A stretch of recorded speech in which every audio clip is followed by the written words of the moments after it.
Election की तारीख के बारे में इमरान खान का अहम बयान सामने आ गया। पीटीआई के सोशल मीडिया एक्टिविस्ट से कप्तान की लाहौर में मुलाकात। गुफ्तगू के दौरान बताया कि उम्मीद है फरवरी के आखिर तक इंतखाबात की तारीख आ जाएगी। पीटीआई के चेयरमैन इमरान खान ने कहा, अब लोग तहरीक इंसाफ का असासा हैं। मुल्की मसाइल के लिए जल्द इलेक्शन बहुत जरूरी है। उम्मीद यही है फरवरी के आखिर में इलेक्शन की तारीख आ जाएगी।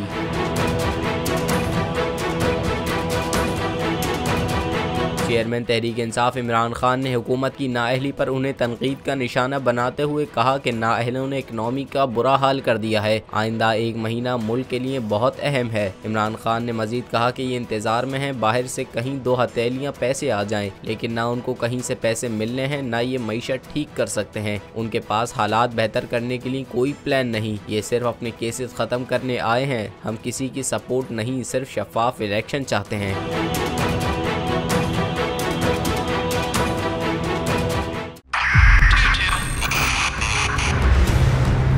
2022 बॉर्डर को भी देखे गया पाकिस्तान की आवाम को। पाकिस्तान की आवाम को एक तोहफा ये दिया कि आवाम को पता चल गया कि पाकिस्तान का मीडिया क्या है। साल 2022 में सबसे ज्यादा देखे जाने वाला चैनल बोल्ड न्यूज रहा नंबर 1। हमने बहुत सारे शोज और ट्रांसमिशंस की। पूरा साल मुसलसल जदोजहद में निकल गया कि ये वोट ऑफ कॉन्फिडेंस के पीछे कौन लोग थे।